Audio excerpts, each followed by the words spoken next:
नमस्कार, मैं हूं आपके साथ अनु और आप देख रहे हैं जी टीवी न्यूज चैनल। आइए नजर डालते हैं आज की कुछ महत्वपूर्ण खबरों की ओर। बुलंदशहर के खुर्जा में पोल्ट्री उद्योग बंधु संवाद के प्रोग्राम में पहुंचे उत्तराखंड के पूर्व सीएम त्रिदेव रावत ने तिरुपति बालाजी मंदिर के प्रसाद में गौमांस और मछली का तेल मिलने को लेकर बोला, यह अत्यंत दुखद और कष्टप्रद है। हमारे जितने भी धार्मिक स्थान हैं वहां पर यह सब निषेध है और दुर्भाग्य है कि यह सब किया गया और लंबे समय से यह चल रहा था। पहले भी यह आवाज उठाई गई थी लेकिन इस आवाज को दबा दिया गया था। अब मैं इस पर यही कहना चाहूँगा, इस पर कानून के तहत हमारे संविधान जो भी अनुमति करता है उसके तहत उन पर कार्रवाई होनी चाहिए। पेश बुलंदशहर से प्रदीप पंडित की खास रिपोर्ट। कितना बोलेंगे भैया जी?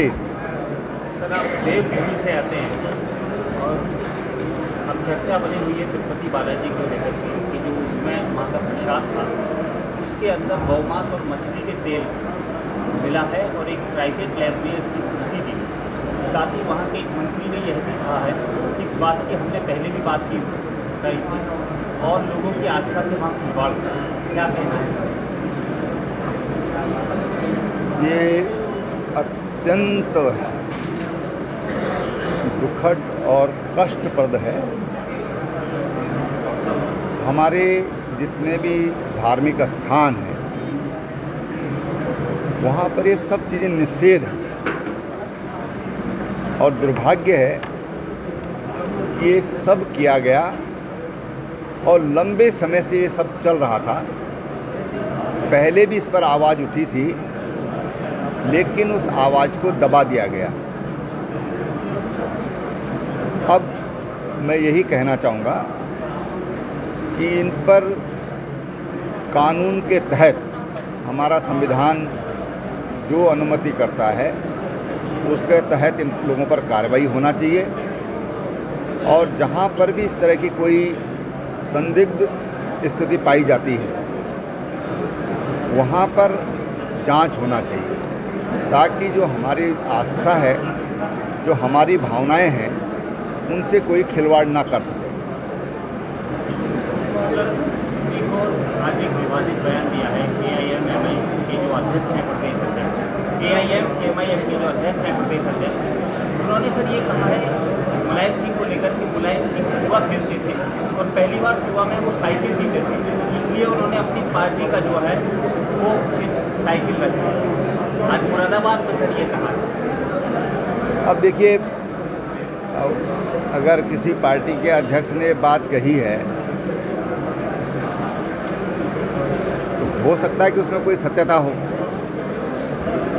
लेकिन अब उन्होंने क्यों रखा, क्या रखा, ये उनका अपना मामला है। बड़ा आरोप लगाया है सर इसमें। बड़ा आरोप लगाया है, लेकिन उन्होंने जो आरोप लगाया है उनको वही उसके बारे में ज़्यादा कुछ बता सकते हैं। इस पर सर कुछ कहना है? नहीं, देखिए, कई बार हम फालतू के आरोप प्रत्यारोप करते हैं, ये उचित नहीं है। इस एक मर्यादा होनी चाहिए किसी भी बात की, उसका ख्याल रखा जाना चाहिए।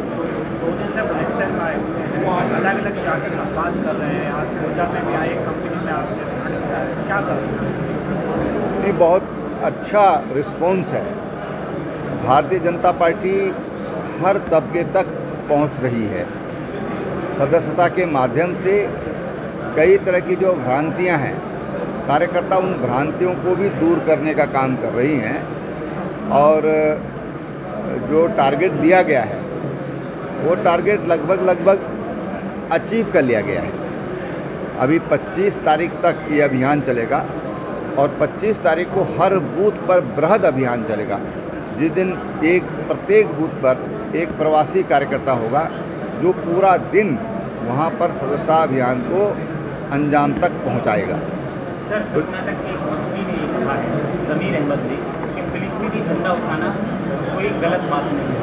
इस पर सर क्या कहना है? देखो, कुछ लोगों के दिमाग का दिवाला निकल गया है। उनके लिए राष्ट्र प्रथम नहीं है। किसी भी देशवासी के लिए वो जहाँ पर रह रहा है उस उसका सर्वोच्च सम्मान और सर्वोच्च स्थान उसके लिए उसके देश का होना चाहिए, उस देश के मान बिंदुओं का होना चाहिए, वहाँ के महापुरुषों के प्रति होना चाहिए। ये दुर्भाग्यपूर्ण है, अत्यंत दुर्भाग्यपूर्ण है। और भविष्य में इसके लिए कुछ सोचना पड़ेगा, क्योंकि एक आध बार पहले भी इस तरह की बात सामने आई है। तो ये अत्यंत खेदजनक है। और उनको अगर फिलिस्तीन प्यारा है तो भाई फिलिस्तीन जाइए, आपके लिए व्यवस्था कर देते हैं, आप जाइए। वन नेशन वन इलेक्शन को लेकर सर हरीश रावत ने वो केंद्र सरकार पर निशाना साधा है, सर आपका क्या कहना है? देखिए, बहुत बड़ा सुधार है। भारत आज़ादी के बाद कई चुनाव एक साथ हुआ करते थे, लेकिन किन्हीं कारणों से, दल बदल के कारण, अनेक कारणों से चुनाव फिर अलग अलग समय पर होते चले गए। माननीय प्रधानमंत्री जी और उनकी कैबिनेट ने एक बहुत बड़ा सुधारवादी राजनीतिक निर्णय लिया है ये, और मैं समझता हूँ कि इससे देश का धन भी बचेगा, जो धन का अपव्यय होता है वो भी बचेगा, देश की ऊर्जा भी बचेगी, और उससे बड़ा देश का समय बचेगा। अभी कोई साल ऐसा नहीं है जब चुनाव नहीं होते, लीडर चुनाव में है। तो ये सब चीज़ें एक साथ हों, एक बहुत बड़ा निर्णय है, उनकी इसके लिए प्रशंसा की जानी चाहिए।